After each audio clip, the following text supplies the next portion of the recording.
Hello guys, si Lotsky po ito. Kamusta na po kayo? Guys, maraming pong salamat sa pagsusubaybay po sa channel ko. And marami pong salamat din po doon sa mga nagko-comments. Alam ko, iba-iba po talaga tayo ng lifestyle, pero appreciated po talaga. Lalo na po kapag nakakabasa po talaga ako ng maraming mga komento at iba-iba na ako'y natutuwa, basta tuwan-tuwa po ako. And sa ngayon po, ang pag-uusapan po natin, medyo na-surprise po ako ito nung nag-Google po ako dahil may nabasa po akong article.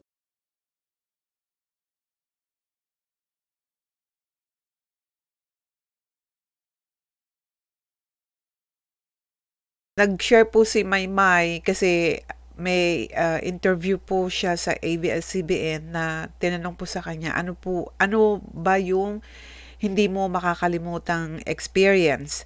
And ito po yung na-share niya. Yan nga po yung hindi po siya na kilala sa airport.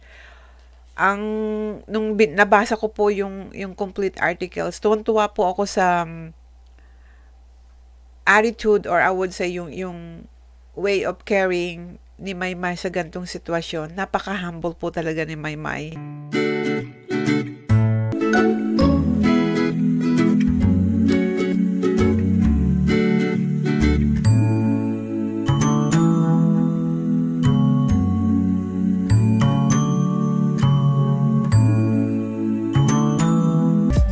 Nakakatuwa po, syempre, natural, again,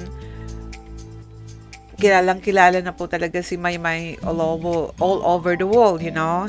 And dahil sa kanyang status ngayon, alam kong namimiss po niya yung ordinary lifestyle po niya noong hindi pa ho siya artista. And ako, sa totoo lang, ako palagi ko sinasabi, tuwan-tuwa po talaga ako kay Maymay. No matter what it is, alam ko, kadalasan po talaga, ewan ko ba, siguro part na talaga po na meron talagang bashers and haters you know, hindi talaga nila, hanggang ngayon, hindi pa rin po talaga nila matanggap yung katangian po ni Maymay, lalo na po yung kagandahang physical appearance and inside personality ni Maymay, you know. And ewan ko, ako'y talagang mahal ko talaga to si Maymay. No matter what it is, talagang ando doon po talaga yung aking paghanga kay Maymay. And I hope sana nga makita ko din po si Maymay, lahat katulad po ng mga na-experience po ninyo dyan, na nahahag po nyo si Maymay, nakakausap po nyo siya ng face to face, and I'm looking forward na ma-experience ko din po yung ganong klaseng experience na I would say na nakilala nyo, na nayakap, and then nakausap po nyo si Maymay. Okay?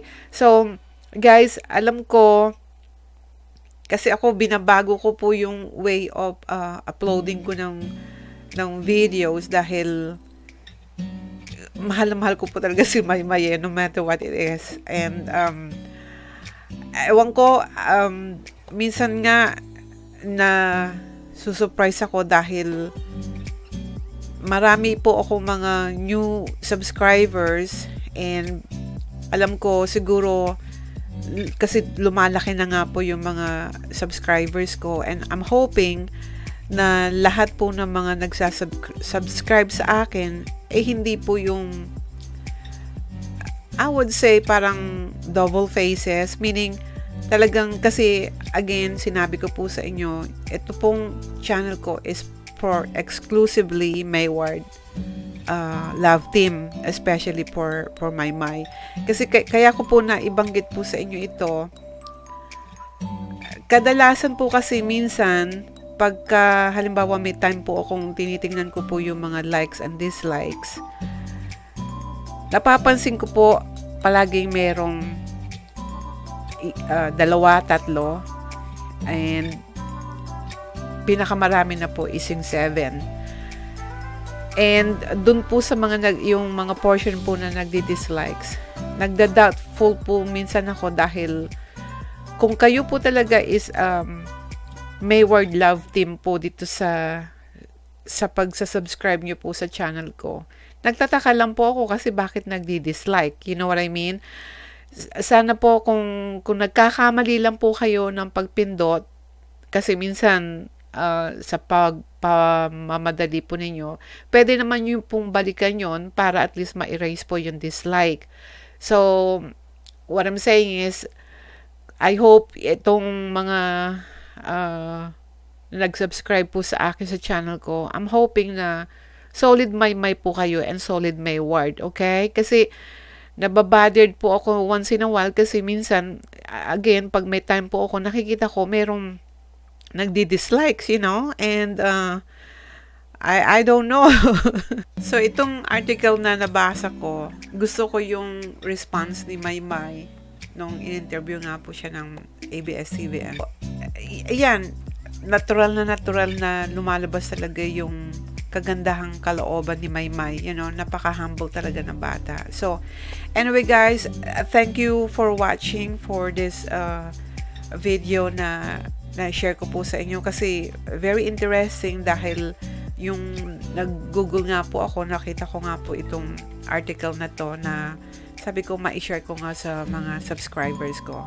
Anyway guys, thank you for watching and please do continue subscribing, and if you wanna have a comments, just write down below. Good night guys, I love you all. Thank you guys for watching. Please subscribe. Goodbye.